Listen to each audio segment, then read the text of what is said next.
সেটি কিন্তু তোমার নৌকার মাধ্যমে কিন্তু পার হতে হয় ফেরি ধানমন্ডি লেকে আছে এবং উনি আমাদের কথা দিয়েছে এবং ভাই একটু ভুলে বলে দিয়েছিল তোমরা রাজপ্রাসাদের মধ্যে একটি জিনিস দাঁড়িয়ে নিজস্ব কাস্টমার ছাড়া এলাও না, কিন্তু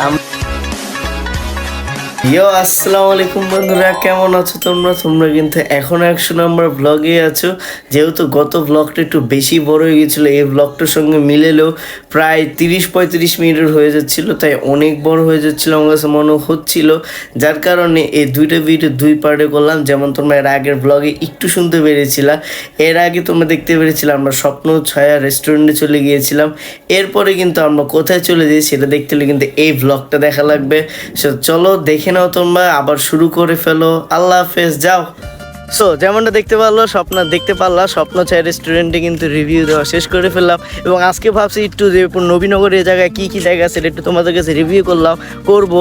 এবং এইমাত্র শুনতে পারলাম যে আসলে যে তোমাদের বলেছিলাম আরও সুন্দরভাবে মাইন্ডে ক্লিয়ার করলাম যে আসলে নদী পেরিয়ে হসপিটাল, কিন্তু হসপিটালের পরে নাকি পার্কের মতো আছে, এবং সেটি কিন্তু তোমার নৌকার মাধ্যমে কিন্তু পার হতে হয়, ফেরিয়ে যাওয়া লাগে। তো চলো চলে যাই সেখানে, যে একটু দেখাই যে পার্কটার কেমন আছে। এবং আমি কিন্তু তোমাদের ভালোভাবে, তোমাকে তোমার মনে হবে যে এত কেন বলতেছি, তোমরা খালি একবার এসে কিন্তু এখানের এনজয়গুলো রাইড করে কিন্তু তোমরা মজাগুলো উৎফুল্ল করতে পারবা। এবং ভাইয়া একটু ভুলে বলে দিয়েছিল তোমরা যদি আসো, এখনও তো এখানে মোটামুটি এরকমভাবে স্টার্ট হয় না, মোটামুটি আস্তে হালকা পাতলা চলতেছে আর কি। এখানে আসলে কিন্তু তোমরা মানে ফ্রি রাইড পাবো, কিন্তু এখানে মূলত অথেন্টিক প্রাইস হলো কিন্তু 30 টাকাতে কিন্তু সব রাইডই কিন্তু তোমরা পেয়ে যাবে। এবং চলো নেক্সট পজিশনে আমরা চলে যাই, কেননা এখন প্রায় বেজে গিয়েছে 5টা, যারা সূর্য নেমে যাবে। চলো। এবং এই যে দেখো, যাওয়ার সময় কিন্তু আমি দেখতে পারি 3টা হাঁস, এবং একজনের মাথায় কিন্তু চুলের মতো সেই সুন্দর লাগতেছে।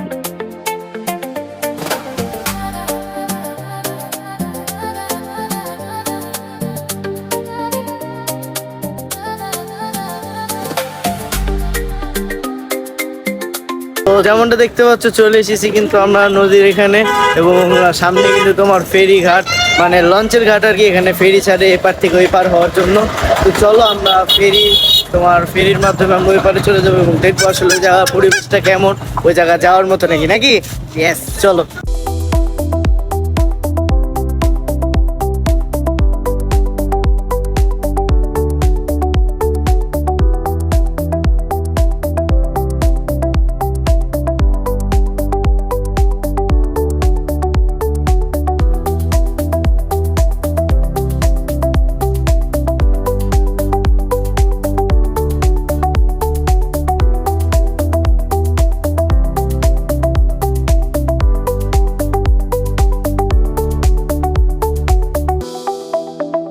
যেমনটা দেখতে পাচ্ছ আমরা কিন্তু তোমার ফেরি পার্কে কিন্তু চলে আসলাম, তোমার আহমেদ গার্ডেন পার্কে।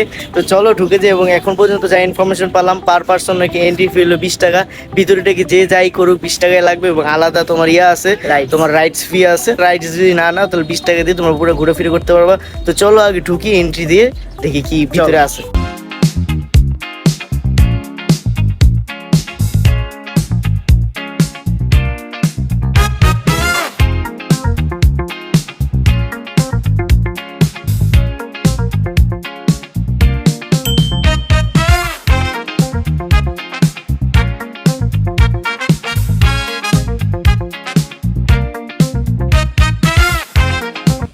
দেখতেই পাচ্ছ আহমেদ গার্ডেন সিটি, আমরা ভিতরে চলে যাচ্ছি। এবং আসলে মন থেকে যদি রিভিউ দিতে হয়, আমার কাছে মনে হচ্ছে আমি ঢাকার ধানমন্ডি লেকে আছি। খুবই সুন্দর একটি জায়গা এবং খুবই সুন্দর একটি পরিবেশ। আমরা ভিতরে যত যাচ্ছি তত মনোমুগ্ধকর জিনিস দেখতে পাচ্ছি। চলো আরো যাই দেখি আসলে আরো কি সুন্দর সুন্দর ক্রিয়েটিক্যাল জিনিস আছে। চলো।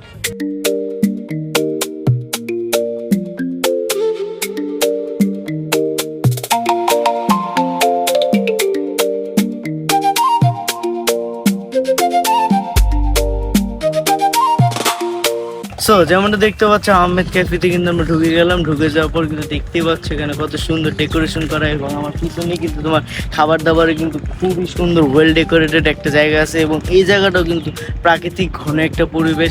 এবং আমি তোমাদের বলবো আসলে আজকে আমাদের যারা দুইজন আর কি রিকমেন্ডেশন করছে, তাদের দুইজনকে আসলে অসংখ্য ধন্যবাদ। একজন হলো আলামিন আঙ্কেল, আরেকজন হলো আমাদের খুব কাছে সুমন ভাই, তাদেরকে অসংখ্য ধন্যবাদ। এবং আমি তোমাদেরকে 100% রিকমেন্ডেড করতেছি, তোমাদের হাতে যদি 1 ঘন্টা ঘন্টাও থাকে, তাও কিন্তু তোমরা এখানে এসে কিন্তু ঘোরাফেরা করে যেতে পারো। তো চলো দেখবো, একটু চেষ্টা করবো যে উপরে ছাদটায় যাওয়া যায় নাকি। এখানে লেখা আছে কাস্টমার ব্যতীত প্রবেশ নিষেধ। দেখি আমরা ভিডিও টিডিওর কথা বলে উঠতে পারি নাকি, কেননা আমাদের খাওয়া দাওয়ার কোনো জায়গা নেই এবং আমাদের কিন্তু মিরাজ শুরু হয়ে যাবে। আমাদের এখান থেকে তাড়াতাড়ি রওনা দেওয়া লাগবে, চলো।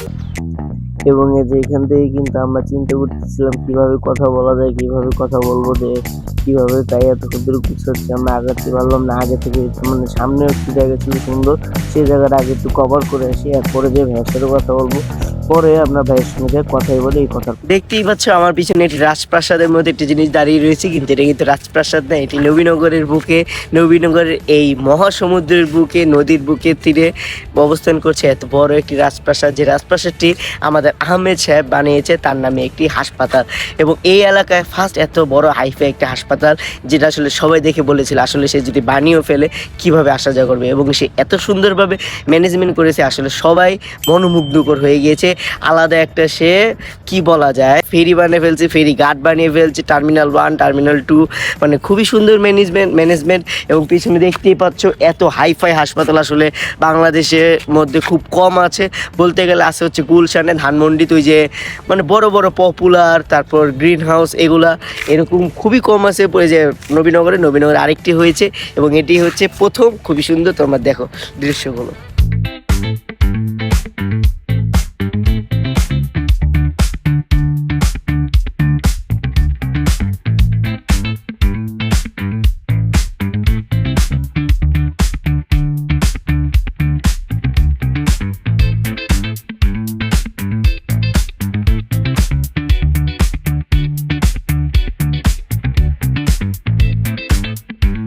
তোমরা দেখতেই পাচ্ছ আমরা আহমেদ ক্যাফের উপরে চলে এসে পড়েছি, যে জায়গায় কিন্তু তাদের নিজস্ব কাস্টমার ছাড়া অ্যালাউ না। কিন্তু আমরা যেহেতু তোমাদের জন্য ব্লগ ভিডিও করতে এসেছি এবং তাদের প্রচারণার জন্য এসে পড়েছি, তাই তারা আমাদের একটু কনসিডার করেছে, যেহেতু আমরা এই জায়গায় কোনো খাওয়া দাওয়া করছি না, সেই জন্য আসলে আমরা তাদের কোনোভাবে কাস্টমারও হতে যাচ্ছি না।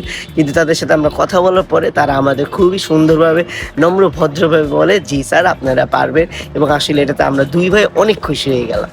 সো যেমনটা এই পর্যন্ত শুনতেই পারলাম, আসলে কিন্তু চলে আসলাম, এবং এই জায়গায় কিন্তু রাইড না থাকলেও এই জায়গার যে আসলে তোমার পরিবেশ এবং এই জায়গার যে আসলে ওয়েল ডেকোরেশন, সেটা দেখলে কিন্তু তোমাদের মনোমুগ্ধকর হয়ে যাবে। এখান থেকে কিন্তু তোমরা যে ফেরি দিয়ে আসবে, আমি কিন্তু প্রথমে ভেবেছিলাম যে এটার জন্য হয়তো আলাদা একটা টাকা দেওয়া লাগে, কিন্তু আসলে এরকমটা কিছুই না, তোমাদের নিয়ে আসবে, দিয়ে আসবে, এবং এন্ট্রি সব মিলিয়ে কিন্তু 20 টাকা। এবং এটার জন্য কিন্তু আলাদা একটা ক্যাফে আছে, এবং এটার জন্য কিন্তু আহমেদ যিনি আছে তাই কিন্তু অসংখ্য ধন্যবাদ। এবং এখানে যিনি আমাদের ম্যানেজার সাহেব আর কি, ম্যানেজার ভাই আর কি, তিনি আমাদের যে ঢুকতে দিলেন তাকে অনেক অসংখ্য ধন্যবাদ। তাকে আমরা বললাম যে আমরা ইউটিউবিং করতে আসছি এবং আমরা যেহেতু মাত্র খাওয়া দাওয়া করে এসেছি এবং এই জায়গার প্রচারণা করতে আসছি, তাই সেও মেনে গেল এবং তোমাদেরকে নিচে যেয়ে সেই জায়গায় বা তার সঙ্গে একটু কথা বলাও। এবং এই জায়গায় আমার রিকমেন্ডেশন থাকবে, কোনো জায়গায় যাও আর না যাও, তুমি যদি আসলে নবীনগর হয়ে থাকো অবশ্যই এই আহমেদ ক্যাফে এবং আহমেদ হসপিটালটা দেখে যেতে পারো, কেননা তোমাদের জন্য আহমেদ সাহেব কিন্তু এত কষ্ট করেছে। এবং এরকম কিন্তু খুব কম জায়গায় পাবো নবীনগরে, যে এই যে তোমরা ছাদের মতো জায়গায় এত সুন্দর করে এই যে খাবারের সঙ্গে ছবি টবি এবং এই যে প্রাকৃতিক একসঙ্গে তোমরা সবকিছু পাবা, এটা কিন্তু খুবই দুর্লভ বিষয় এই নবীনগরে। এগুলোই না, এসে চারপাশে কৃষি কাজ, কৃষি পণ্য, অনেক কিছু প্রাকৃতিক দৃশ্য আর কি, খুবই সুন্দর এবং এই যে আধুনিক একটা হসপিটাল। যাই হোক, চলো আমরা এখানে কিছুক্ষণ বসবো এবং আমাদের মিলাদ শুরু হয়ে যাবে, যার কারণে তাড়াতাড়ি চলে যেতে হবে নিচে, যে ভাইয়ের সঙ্গে কথা বলবো। চলো এখানে কিছুক্ষণ বসে চলে যাব, চলো।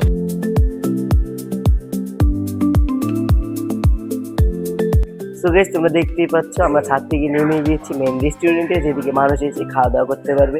যে ভাইয়াটার কারণে আমরা আসলে উপরে যেতে পেরেছি, বললামই যে আসলে সবাই যেতে পারে না, কিছু মানুষ উপরে চাইলে যেতে পারে, আমাদের ওই ভাইয়াটি পারমিশন দিয়েছে। চলো আমরা তার সাথে একটু কথা বলি। আসসালামু আলাইকুম ভাইয়া। ওয়ালাইকুম আসসালাম। ভালো আছেন ভাইয়া? আপনার নামটা কি ভাইয়া? আমার নাম মোহাম্মদ নাসির। ভাইয়া আপনাদের আমাদের দর্শক সম্পর্কে আমাদের দর্শক নিয়ে কিছু একটু বলে দেন, আপনাদের জায়গায় আসেন। আসলে ভাইয়াদের চ্যানেল যারা ফলো করেন বা যারা দেখেন ভাইয়াদেরকে, তারা অবশ্যই এই জায়গায় আসতে পারেন, এই জায়গাটা ঘুরে দেখতে পারেন। আমাদের এখানে পরিবেশ আলহামদুলিল্লাহ অনেক সুন্দর। যদি আপনি সরাসরি একদিন আসেন বা আমাদের এই জায়গায় সরাসরি আপনারা দেখেন, তাহলে বুঝতে পারবেন আসলে পরিবেশটা কিরকম। তো আপনাদের এই জায়গার নামটা একটু, লোকেশনটা যদি একটু বলে দিতেন। আমাদের এই জায়গার হচ্ছে, আমাদের রেস্টুরেন্টের নাম হচ্ছে কুটুমবাড়ি রেস্টুরেন্ট। এই লোকেশনটা হচ্ছে নবীনগর, নদীর পার, আহমেদ গার্ডেন সিটি। আচ্ছা, আর এখানে তো আপনাদের নিজেদেরই তো ফেরির জন্য একটা ব্যবস্থা আছে না? ফেরিটা বলতে ফেরিতে আসলে 20 টাকা করে দিতে হয় আর কি, ফেরি প্লাস প্রবেশ মূল্য মিলিয়ে 20 টাকা দিতে হয় আমাদের এখানে। এটা একটা খুবই একটা সুন্দর একটা চিন্তা। আমরা আসলে আমি প্রথমে কিন্তু চিন্তা করেছিলাম যে আসলে তো তোমাদের সবাইকে বললাম যে আসলে এখানে আসার জন্য 20 আবার এন্ট্রি ফি 20, কিন্তু আসলে কিন্তু এটা পুরোটাই ভুল ধারণা। তোমরা যারা যারা এটা জানো এটা কিন্তু পুরোটাই ভুল। আসলে হলো তোমার ফেরি ভাড়া এবং এন্ট্রি দুটো মিলেই কিন্তু আসা যাওয়া সহ কিন্তু 20 টাকা। 20 টাকা, হ্যাঁ। আচ্ছা ভাই, আপনাকে অসংখ্য ধন্যবাদ। আপনার জন্য কিন্তু আমরা উপরে যেতে পারলাম এবং এরকম অপরূপ সুন্দর দৃশ্য আমাদের ভিউয়ারদের দেখাতে পারলাম। ঠিক আছে, আসবেন ইনশাআল্লাহ। আচ্ছা, তো সবাই তোমরা চলে আসো। এই যে এই ভাইয়া কিন্তু ম্যানেজার কিন্তু। আসসালামু আলাইকুম ভাইয়া। এবং আমরা সেখান থেকে বের হয়ে যাচ্ছিলাম, কারণ আমাদের মিলাদ শুরু হয়েছিল। বের হওয়ার সময় আমরা অনেক কথা টথা বলছিলাম যে এটা কতটুকু জায়গা, কে মালিক। এরপরে আমরা মালিককে পেয়ে গেলাম হঠাৎ ইনসিডেন্টলি, মানে কোনো কিছু হয় নাই। আমরা কথা বলতেছিলাম কত শত, কি উনি বললো উনি বললো 14 বিঘা। এরপরে বাকিটা তোমরা শুনো আরো। So guys, তোমরা ইতিমধ্যে দেখতেই পারলা, আমরা তোমাদের দেখানোর চেষ্টা করলাম এই আহমেদ গার্ডেন সিটিটা। এই আহমেদ গার্ডেন সিটিটার লোকটার নাম হচ্ছে, মালিকের নাম হচ্ছে আহমেদ আঙ্কেল। এই আঙ্কেল সাথে একটু আগে আমাদের দেখা হলো। এত এত মানে মাটির মানুষ, তোমাদের বুঝাইতে পারবো না।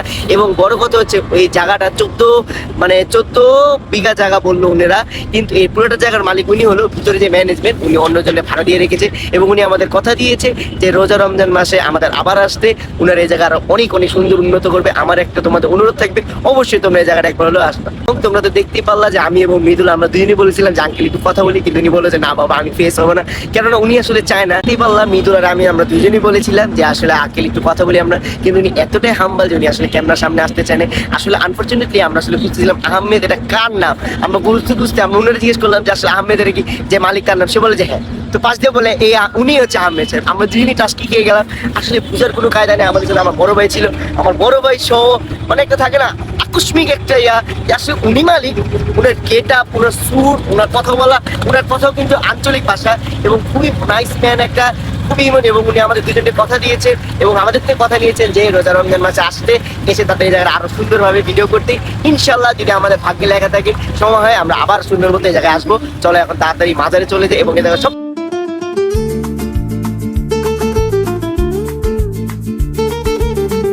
এবং এই তো এরপর আমাদের মিলাদ শুরু হয়ে শেষ হয়ে যায়। মিলাদে ছিল ফিরনি আর আমরা মুড়িও নিয়ে নিই। সো যেমনটা দেখতে পাচ্ছ আমরা কিন্তু বের হয়ে যাচ্ছি। আমাদের কিন্তু তোমরা গত ক্লিপে যেমনটা দেখতে পারলাম, বাসায় কিন্তু আসার পরপরই কিন্তু আসার পরপরই আমাদের মিলাদ শুরু হয়ে যায়। এবং আজকে মিলাদের তোমার ছিল কিন্তু তোমার পায়েস, এবং আমরা সবাই খাওয়াই দিই। আমরা একটু হালকা পাতলা খেয়ে নিই এবং আমরা একটু হালকা পাতলা তোমার ভাত টাত খেয়ে নিই এবং কারেন্ট চলে যায়, যার কারণে কিন্তু আমরা বের হওয়ার প্ল্যান করে ফেলি এবং বের হতে হতে কিন্তু কারেন্ট চলে আসলো। যাই হোক, আজকে ভিডিওটা তোমাদের কাছে কেমন লাগলো? আজকে ভিডিওটা এমনি অনেক বড় হয়ে গেছে, যার জন্য আর কি ঢাকায় যাওয়ার সময় তো আরো প্রায় 2, 3, 4, 5 মিনিট আরো ভিডিও লং করা লাগবে। আর করতে যাচ্ছি না, আজকে ভিডিওটা এই পর্যন্তই। যাই হোক, লাস্টে আমি একটু শর্টস দিয়ে দিব না রাস্তার। আজকে ভিডিওটা এই পর্যন্ত। ভালো থাকবো, সুস্থ থাকবো এবং আমাদের জন্য দোয়া করবা। আসসালামু আলাইকুম। এবং এই তো আজকে ভিডিওটা এই পর্যন্ত। এরপরে আমরা বাসায় চলে যাই, যে রেস্ট করে ঘুমায় পড়ি। আজকে ভিডিওটা এই পর্যন্তই। ভালো থাকবো। আসসালামু আলাইকুম।